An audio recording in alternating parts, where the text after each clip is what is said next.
Hello students, तो हम हमारे फर्स्ट 3 लेक्चर्स में लाइफ क्या होती है, लाइफ के करेक्टर्स क्या होते हैं लिविंग ऑर्गेनिज्म के, वो सब कुछ डिस्कस कर चुके हैं। ठीक है, आज के लेक्चर में हम लिविंग वर्ल्ड का नेक्स्ट टॉपिक स्टार्ट करेंगे जिसका नाम है बायोडाइवर्सिटी। यानी कि अभी तक हमने जितने भी लिविंग ऑर्गेनिजम्स पढ़े हैं, ठीक है, उनकी डाइवर्सिटी कैसी है, कितने हैं, ये सब कुछ हम आज की क्लास में डिस्कस करेंगे। ठीक है बेटा, तो बिल्कुल कंसंट्रेशन के साथ ध्यान से सुनना है।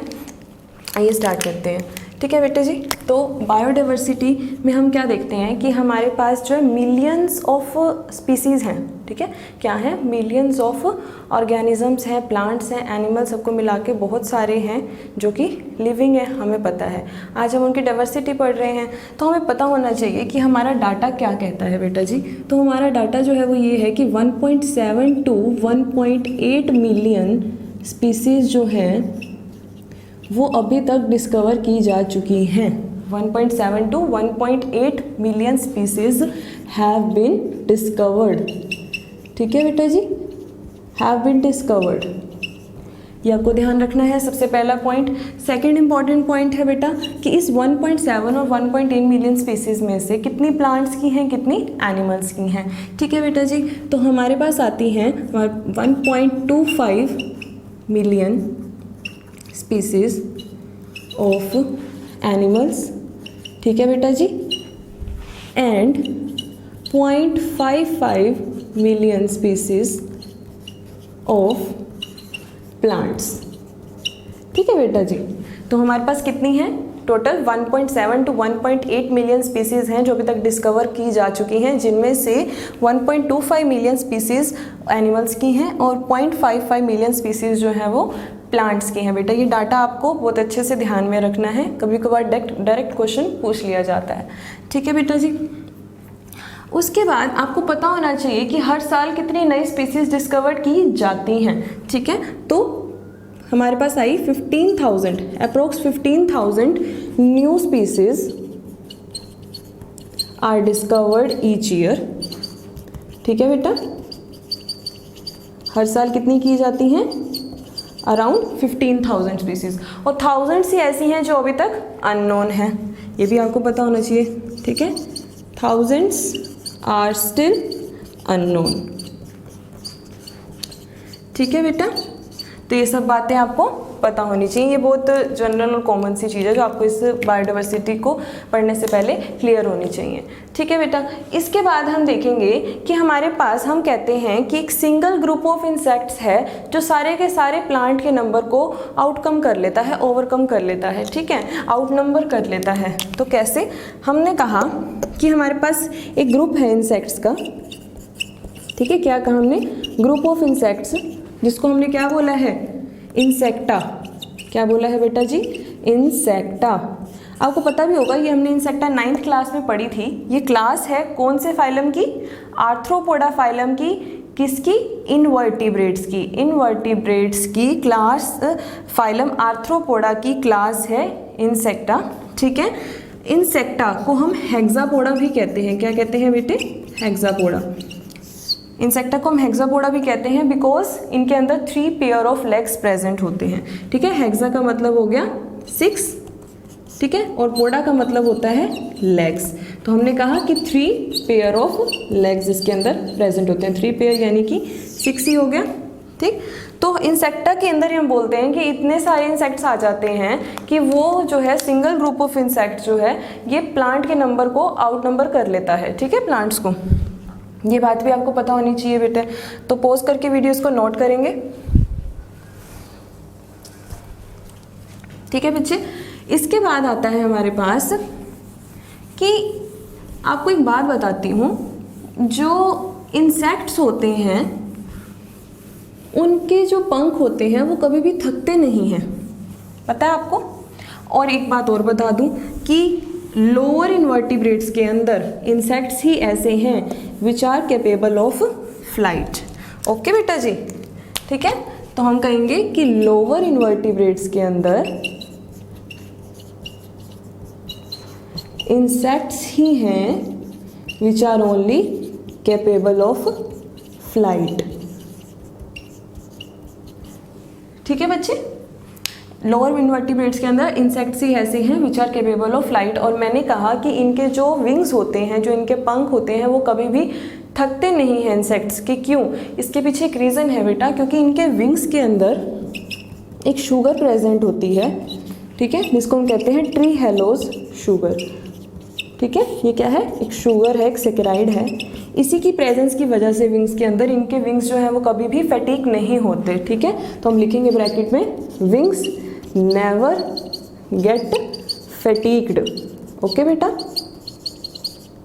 Wings never get fatigued due to the presence of sugar called trehalose in the wings of insects. ये बात भी आपको ध्यान में रखनी है, ओके बच्चे।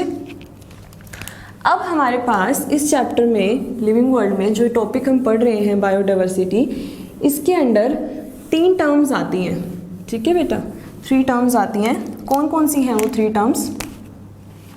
फर्स्ट है सिस्टेमैटिक्स, ठीक है। First one is systematics, second is what? Classification, and third is taxonomy, ठीक है। हम बोलते हैं कि जनरली सिस्टेमैटिक्स, क्लासिफिकेशन और टेक्सोनॉमी, ये तीनों के तीनों टर्म्स इंटरचेंजेबली यूज़ कर ली जाती हैं, ठीक है। जनरली इंटरचेंजेबली इनको यूज़ कर सकते हैं। लेकिन एक साइंटिस्ट थे जिनका नाम था सिम्पसन, ठीक है। साइंटिस्ट थे जिनका क्या नाम था बेटा? सिम्पसन। इन्होंने क्या कहा? इन्होंने इन तीनों टर्म्स को रिलेट किया सेपरेट फील्ड के साथ कि नहीं, इनको हम इंटरचेंजेबली यूज़ नहीं कर सकते, ये तीनों टर्म्स जो हैं अलग अलग फील्ड के में यूज़ की जाती हैं, ठीक है। तो सिम्पसन ने क्या किया?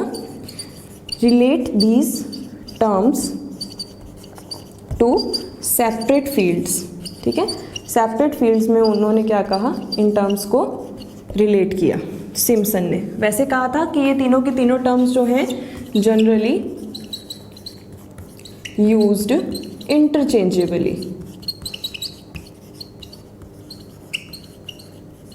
जनरली यूज्ड इंटरचेंजेबली, ठीक है बेटा। क्लियर है इतनी बात? ठीक है, इसको नोट करेंगे, फिर आगे हम फर्स्ट टर्म सिस्टमैटिक्स के बारे में पढ़ते हैं। सिस्टमैटिक्स क्या होता है? सिस्टमैटिक्स जो टर्म है ये लैटिन वर्ड से आई है जिसका मतलब है सिस्टेमा, ठीक है। सिस्टमैटिक्स जो है वो कहाँ से आई है? लैटिन वर्ड सिस्टेमा से आई है, जिसका मतलब क्या है बेटे? ऑर्डर या फिर सीक्वेंस। तो यहीं से क्लियर हो गया कि जब हम ऑर्गेनिजम्स की डाइवर्सिटी को स्टडी करेंगे, जब हम ऑर्गेनिजम्स की डाइवर्सिटी को स्टडी करेंगे कंपैरेटिवली, ठीक है, ऑर्डर वाइज प्रॉपर सीक्वेंस में, तो उसको हम बोलेंगे सिस्टमैटिक स्टडी ऑफ ऑर्गेनिजम्स, ठीक है बेटा। और ये जो सिस्टमैटिक टर्म थी ये दी किसने थी?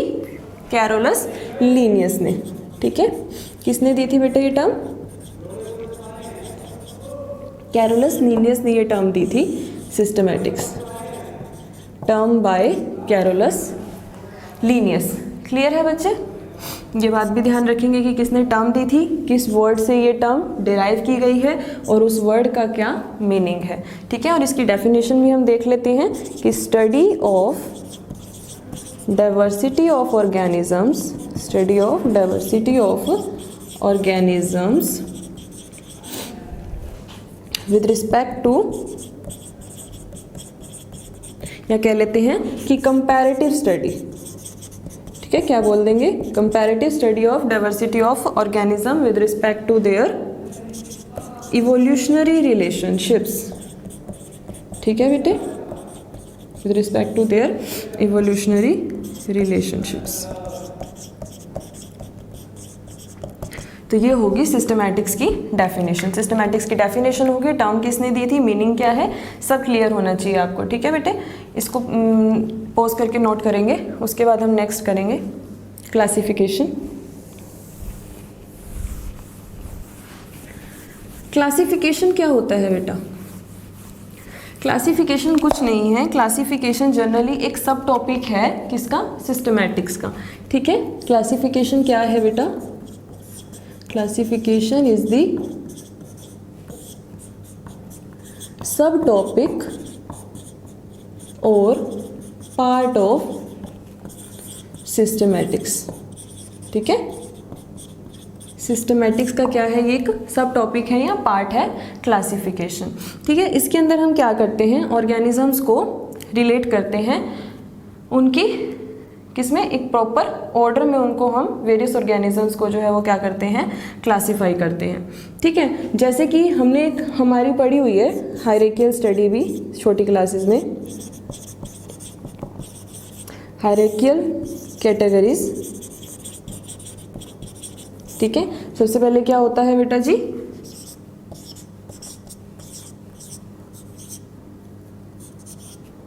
ठीक है, सबसे पहले होती है स्पीसीज, फिर आता है जीनस, फिर आती है फैमिली, फिर ऑर्डर, फिर क्लास, फिर डिवीज़न, फिर किंगडम। ठीक है, तो ये हमारा एनिमल किंगडम हो गया, उसके अंडर क्या होगी, डिवीजन्स होगी, फिर फर्दर क्लासेस होगी। जैसे इंसेक्टा क्लास पढ़ी थी हमने, उसमें भी ऑर्डर्स होते हैं, फैमिली, जीनस, स्पीसीज। तो सबसे बेसिक यूनिट क्या होगी क्लासिफिकेशन की, यहाँ से कह सकते हैं कि बेसिक यूनिट या की unit of classification is what, species. ठीक है, तो यहाँ से ध्यान रखेंगे कि स्पीसीज जो है वो क्या है, बेसिक यूनिट है क्लासिफिकेशन की, और इसी ऑर्डर के अकॉर्डिंग हम क्या करते हैं, ऑर्गेनिजम्स को क्लासीफाई करते हैं। यही कहता है क्या, क्लासिफिकेशन टर्म। ठीक है, इसको नोट करेंगे। इसके बाद आती है हमारी टेक्सोनोमी। ठीक है, इसके बाद क्या आती है बेटा जी, टेक्सोनोमी आती है। इसके बाद आएगी टेक्सोनोमी टर्म। हमने सिस्टमैटिक्स पढ़ लिया, क्लासिफिकेशन पढ़ लिया, अब आई टेक्सोनोमी। तो टेक्सोनोमी क्या है, टेक्सोनोमी है कि हमने क्लासिफिकेशन करते टाइम ऑर्गेनिजम्स की जो भी हमने प्रिंसिपल्स या प्रोसीजर्स जो हैं वो फॉलो किए हैं, वो सब उसकी क्या हो गई, टेक्सोनोमी हो गई। ठीक है, स्टडी ऑफ प्रिंसिपल्स, ठीक है, study of principles and procedures to classify an organism, या फिर study of principles and procedure for classification is called what बेटा जी, टेक्सोनोमी। ठीक है, तो तीनों टर्म थी जिनको हम इंटरचेंजेबली जनरली यूज कर रहे थे, लेकिन सिम्पसन नाम के साइंटिस्ट ऐसे आए जिन्होंने मैं क्या बताया, तीनों टर्म को रिलेट किया डिफरेंट डिफरेंट फील्ड्स के साथ। ठीक है, सिस्टमैटिक्स बताया, क्लासिफिकेशन बताया और टेक्सोनोमी बताया कि क्या क्या है। ठीक है बेटा जी, ओके। इसके बाद हमें कुछ एक बातें पढ़ेंगे हमारी। ठीक है, वो क्या हैं, एक तो है बेटा जी हमारे पास, हमने पढ़ा कि स्पीसीज जो है वो बेसिक यूनिट है क्लासिफिकेशन की। ठीक है, अब ये स्पीसीज टर्म किसने दी थी, ये चीज़ भी एग्जामिनेशन पॉइंट ऑफ व्यू से इम्पॉर्टेंट है। तो स्पीसीज टर्म किसने दी थी बेटा, आपको पता होना चाहिए, जॉन रे ने दी थी। स्पीसीज टर्म किसने दी थी, जॉन रे ने दी थी। ठीक है, ध्यान रहेगा, टर्म किसने दी, स्पीसीज जॉन रे ने दी। ओके, उसके बाद हमने वेरी फर्स्ट लेक्चर में पढ़ा था थियोफ्रेस्टस के बारे में। कौन थे थियोफ्रेस्टस, फादर ऑफ बॉटनी। ठीक है, कौन थे थियोफ्रेस्टस, फादर ऑफ बॉटनी थे। ठीक है, तो थियोफ्रेस्टस ने एक बुक दी थी हिस्टोरिया प्लेंटेरम के नाम से, हिस्टोरिया प्लेंटेरम के नाम से इन्होंने एक बुक दी थी। इस बुक में इन्होंने 480 प्लांट्स की डिस्क्रिप्शन की थी। ठीक है,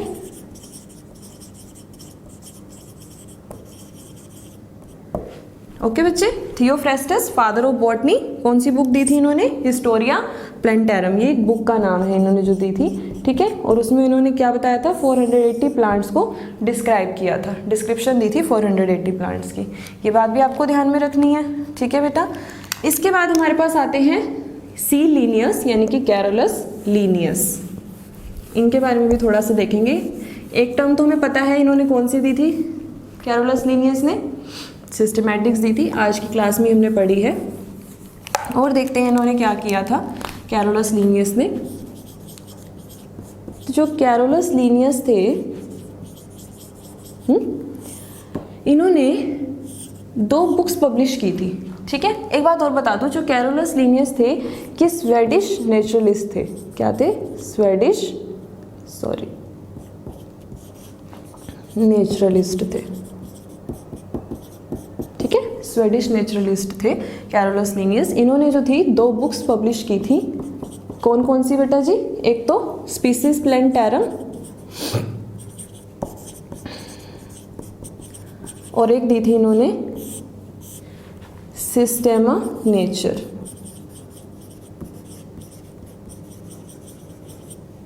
ठीक है, 2 बुक्स दी थी इन्होंने, स्पीसीज प्लेंटैरम और सिस्टेमा नेचर। अब इन बुक्स में इन्होंने क्या क्या बताया था और स्पीसीज प्लेंटैरम के अंदर क्या बताया था पहले पढ़ते हैं। इन्होंने इसमें 5900 स्पीसीज ऑफ प्लांट्स के बारे में बताया था। ठीक है, स्पीसीज प्लेंटैरम के अंदर 5900 स्पीसीज ऑफ प्लांट्स के बारे में बताया था। और सिस्टेमा नेचर में इन्होंने क्या बताया था बेटा जी? 4326 स्पीसीज ऑफ एनिमल्स के बारे में। ठीक है, ये दोनों बातें आपको ध्यान में रखनी है। कैरोलस लिनियस स्वेडिश नेचुरलिस्ट थे। ठीक है, इन्होंने 2 बुक्स पब्लिश की, स्पीसीज प्लेंटैरम और सिस्टेमा नेचर, और उसमें उन्होंने स्पीसीज प्लेंटैरम में 5900 स्पीसीज ऑफ प्लांट्स के बारे में बताया और सिस्टेमा नेचर में 4326 स्पीसीज ऑफ एनिमल्स के बारे में बताया। ठीक है, इसके अलावा हमारे पास एक डाटा और आता है सी लिनियस के, कैरोलस लिनियस के जो है खाते में। वो क्या आता है कि इन्होंने ही हमें बताया कि जब हम किसी ऑर्गेनिज्म को क्लासीफाई कर देते हैं, ठीक है, तो हम उसको नेमिंग देते हैं, उस ऑर्गेनिज्म को बायोलॉजिकल नेम प्रोवाइड करते हैं एक, ठीक है, जो ऑल ओवर द वर्ल्ड उसी नेम से जाना जाएगा। वैसे तो हमें पता है कि बहुत सारे वर्नाकुलर नेम्स होते हैं, लोकल नेम्स होते हैं, जिनसे हम किसी भी प्लांट को या किसी एनिमल को जो है वो जानते हैं। ठीक है, लेकिन बायोलॉजिकल नेम ऐसा नेम होता है, प्लांट्स के लिए उसको बॉटनिकल नेम कहते हैं और एनिमल्स में उसको जूलॉजिकल नेम बोलते हैं। ठीक है, तो ये बायोलॉजिकल नेम ऐसा है जो ऑल ओवर द वर्ल्ड, आप कहीं भी चले जाओ, अगर आप बोलोगे ना क्या पेरीप्लेनेटा अमेरिकाना अगर आप बोलते हो तो वो समझ आएंगे कि आप कॉकरोच की बात कर रहे हो। तो पेरीप्लेनेटा अमेरिकाना हमारे पास क्या है? कॉकरोच का जूलॉजिकल नेम है। ये जस्ट एक एग्जांपल के लिए मैंने आपको बताया था, इसको हम बहुत अच्छे से डिटेल में डिस्कस करेंगे नोमेनक्लेचर टॉपिक को। इतना क्लियर है? ठीक है, इसको नोट करेंगे। तो जो कैरोलस लिनियस थे, इन्होंने एक बात और बताई इन 2 बुक्स को पब्लिश करने के अलावा, सिस्टमेटिक टर्म देने के अलावा। वो क्या थी? वो ये थी बेटा जी कि इन्होंने बताया कि नेमिंग करते हैं ऑर्गेनिज्म की। क्या करते हैं? नेमिंग करते हैं, साइंटिफिक नेमिंग। क्या करते हैं? साइंटिफिक नेमिंग करते हैं ऑर्गेनिज्म की। ठीक है, और इस साइंटिफिक नेमिंग को ऑर्गेनिज्म की इन्होंने क्या नाम दे दिया बेटा जी? बताइए। साइंटिफिक नेमिंग ऑफ ऑर्गेनिज्म को इन्होंने नाम दिया binomial system of nomenclature. Binomial system of nomenclature. ठीक है, और इस बायनोमियल सिस्टम ऑफ नोमेनक्लेचर को हम नेक्स्ट लेक्चर में डिटेल में स्टडी करेंगे। ठीक है, अभी आप इसका नाम देख लीजिए। सॉरी, बायोनोमियल नहीं है, बायनोमियल है। ठीक है, बायनोमियल सिस्टम ऑफ नोमेनक्लेचर, इसको हम नेक्स्ट क्लास में डिटेल में डिस्कस करेंगे। लेकिन अभी हमारी और भी बहुत सारी बातें रह रही हैं, उनको पढ़ेंगे। ठीक है, इसको नोट करेंगे। उसके बाद आता है हमारे पास एक टर्म आई क्लेडिस्टिक्स। क्या टर्म आई बेटा जी? क्लेडिस्टिक्स। उसको देखते हैं क्या होती है वो टर्म। ठीक है, क्लेडिस्टिक्स सुनी है कभी ये टर्म? नहीं सुनी तो आज देख लीजिए। ठीक है, क्लेडिस्टिक्स क्या होता है कि हमने ऑर्गेनिज्म को क्लासीफाई करना है, लेकिन according to the historical order in which they are evolved. उस हिस्टोरिकल सीक्वेंस में जिसमें वो इवोल्व हुए हैं, उस सीक्वेंस में हमने ऑर्गेनिज्म को क्लासीफाई करना सीखना है इसके अंडर, क्लेडिस्टिक्स के अंडर। ठीक है, तो हम लिख लेंगे classify organisms according to historical order in which they are evolved। ठीक है, तो ये टर्म आपने ध्यान रखनी है। इस टर्म का मतलब क्या है ये भी बहुत अच्छे से क्लियर रखना है माइंड में। ठीक है, उसके बाद इसके बाद हमारे पास एक टर्म आई, कौन सी? बायोसिस्टमैटिक्स। क्या आई? बायोसिस्टमैटिक्स,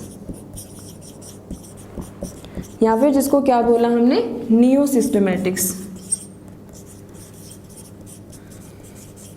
ये एक तरीके से जो था मॉडर्न फेज था सिस्टेमिक्स का, बायोसिस्टेमिक्स और न्यू टर्म का मतलब ही क्या होता है, न्यू सिस्टेमेटिक्स, न्यू फेज था ये सिस्टेमेटिक्स का।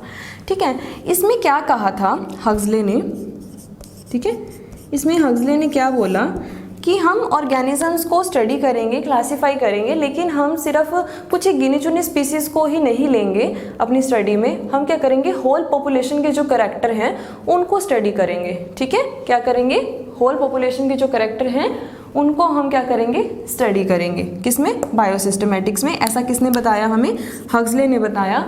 और उन जो होल पॉपुलेशन के करैक्टर को हम स्टडी कर रहे हैं, ठीक है, क्लासिफिकेशन में, उसके अंदर एक बात और ध्यान रखेंगे, हम इवोल्यूशनरी रिलेशनशिप को बहुत मायने देंगे हम, कि उस ऑर्गेनिज्म की जिसको हम क्लासीफाई कर रहे हैं उसकी प्रिमिटिवनेस और उसकी एडवांसमेंट क्या क्या है। ठीक है, तो ध्यान रहेगा। इसके अंदर और क्या बताया, ठीक है, क्लासीफाई ऑर्गेनिजम्स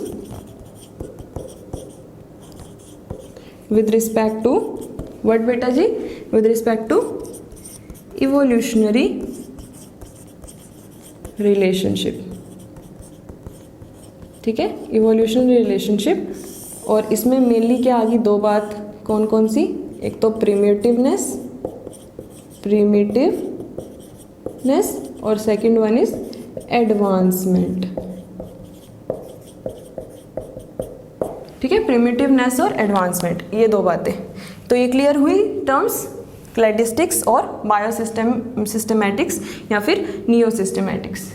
ठीक है बेटा, इसको भी नोट करेंगे। उसके बाद आई बेसिस ऑफ क्लासिफिकेशन। नेक्स्ट आया हमारे पास बेसिस ऑफ क्लासिफिकेशन, कि किसी भी ऑर्गेनिज्म को क्लासीफाई करने के बेसिस क्या हैं। ठीक है, तो हमारे पास बेसिस ऑफ क्लासिफिकेशन में दो चीज़ें आ गई। बेसिस ऑफ क्लासिफिकेशन के अंदर दो टॉपिक आ गए। ठीक है, एक तो आ गया क्या, characterisation and identification, characterisation and identification. ठीक है, और सेकंड टॉपिक आ गया नोमेनक्लेचर। ठीक है, नोमेनक्लेचर वही है बायनोमियल सिस्टम ऑफ नोमेनक्लेचर, जिसको हमने नेक्स्ट लेक्चर में स्टडी करना है। तो आज हम देखते हैं कि कैरेक्टराइजेशन आइडेंटिफिकेशन का क्या मतलब होता है। ठीक है, हमने क्या किया, आपको क्लास में बहुत सारे ऑर्गेनिजम्स दे दिए, उसमें डाइवर्सिटी दे दी, प्लांट के भी हैं, एनिमल्स के भी हैं। अब हमने बोला कि इनको आप ग्रुप करो अलग अलग। ठीक है, तो आप क्या करोगे, आप पूछोगे कि मेरे को ये बताओ मैम कि मैं इनको किस रिस्पेक्ट में जो है अलग अलग ग्रुप्स में डालूँ, ऐसे क्या फीचर्स मुझे मिलें कि मैं उनको एक ग्रुप में रखूँ, ऐसे कौन से फीचर्स मिले कि एक ग्रुप में रखूँ। तो मैं क्या बोलूँगी कि आपको क्या चाहिए ये सब कुछ करने के लिए, कोई हेल्प चाहिए। ठीक है, और हेल्प को बायोलॉजी में क्या बोलते हैं, एड बोलते हैं। क्या बोलते हैं, एड बोलते हैं। ठीक है, ध्यान रखना, वो एब्रीवेशन होती है एड्स, जो कि एक सिंड्रोम है। ठीक है, ये है एड, इसको क्या बोलते हैं, हेल्प बोलते हैं। तो यानी कि कोई नॉन ऑर्गेनिज्म हो, ठीक है, उसको देखकर हम किसी अननोन ऑर्गेनिजम्स के जो करैक्टर हैं उनको क्या कर दें, आपस में रिलेट करें। ठीक है, उनके अंदर सिमिलैरिटीज़ या फिर डिफरेंसेस ढूंढें और फिर उनको जो है क्लासीफाई करें। ठीक, तो यानी कि मुझे किस चीज़ की नीड है, कैरेक्टराइजेशन और आइडेंटिफिकेशन करने के लिए मुझे नीड है टैक्सोनॉमिकल एड्स की। किसकी नीड है मुझे, टैक्सोनॉमिकल एड्स की। ठीक है, कि वो ऐसे कौन से प्रिंसिपल्स हैं या प्रोसीजर्स हैं जिनसे हम ऑर्गेनिज्म को क्लासीफाई करते हैं। ये हमने टैक्सोनॉमी में पहले ही पढ़ लिया है इस टर्म को। ठीक है, तो हम टैक्सोनॉमिकल एड्स और नोमेनक्लेचर, ये दो बातें हैं। कल के लेक्चर में हम नोमेनक्लेचर को, बायनोमियल सिस्टम ऑफ नोमेनक्लेचर को अच्छे से डिस्कस करेंगे। ठीक है, और फिर उससे नेक्स्ट लेक्चर में हम टैक्सोनॉमिकल एड्स को जो है क्लियर करेंगे अच्छे से। और फिर हमारा जाके जो हमारा चैप्टर है लिविंग वर्ल्ड, वो क्या होगा, कंप्लीट होगा। ठीक है, उससे पहले हम एक बात आपको और बताती हूँ कि मैंने बताया कि ऐसे साइंटिस्ट जो क्या करते हैं, स्टडी करते हैं या कंट्रीब्यूट करते हैं। ठीक है, जो स्टडी करते हैं या फिर कंट्रीब्यूट करते हैं किसी भी ऑर्गेनिज्म की डाइवर्सिटी को क्लासीफाई करने में, स्टडी करने में, उसको क्या बोलते हैं, साइंटिस्ट को। स्टडी को तो हमें पता है कि सिस्टमैटिक्स बोलते हैं, साइंटिस्ट को क्या बोलते हैं बेटा जी? सिस्टेमैटिस्ट बोलते हैं। क्या बोलते हैं? सिस्टेमैटिस्ट्स, ये साइंटिस्ट को बोलते हैं, या फिर टैक्सोनोमिस्ट्स। ठीक है, ये साइंटिस्ट को बोलते हैं, और जो इनके रिलेटेड सब्जेक्ट्स होते हैं उनको हम क्या बोलते हैं? सिस्टेमैटिक्स या फिर टैक्सोनॉमी। ठीक है, तो एक नहीं है, दोनों का मतलब अलग अलग है। ये तो क्या है? साइंटिस्ट हैं। ये क्या है? साइंटिस्ट है जो कि स्टडी करते हैं, ठीक है, डाइवर्सिटी ऑफ ऑर्गेनिजम्स की। उन साइंटिस्ट को क्या बोलते हैं? और ये उनके रिलेटिव सब्जेक्ट्स हैं जिनको वो स्टडी करते हैं। ठीक है, इनमें मीनिंग जो आपको क्लियर होना चाहिए अच्छे से।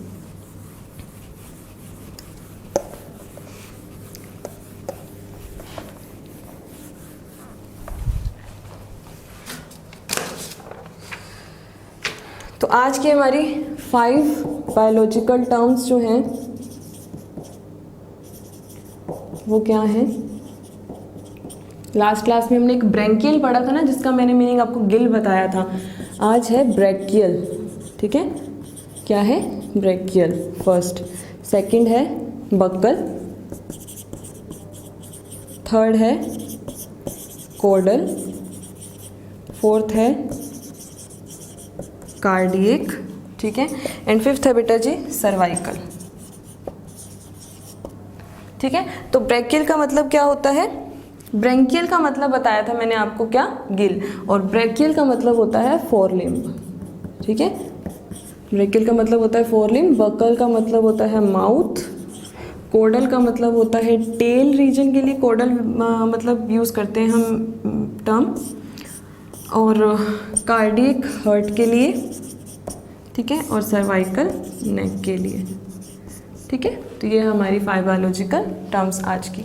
ठीक है बेटा जी, अगर अभी तक भी आपने चैनल को सब्सक्राइब नहीं किया है तो चैनल को सब्सक्राइब कीजिए। ठीक है, न्यू वीडियोस की आपको नोटिफिकेशन मिलेगी, और डेली के डेली लेक्चर्स को अपनी नोटबुक में अच्छे से प्रिपेयर करते चलिए। ठीक है, और कमेंट सेक्शन में बताइएगा आपको वीडियो कैसी लगी। और सबसे ज़रूरी बात, अगर आपका लेक्चर से रिलेटेड कोई डाउट भी है तो भी वो आप कमेंट सेक्शन में मुझसे पूछ सकते हैं। Thank you.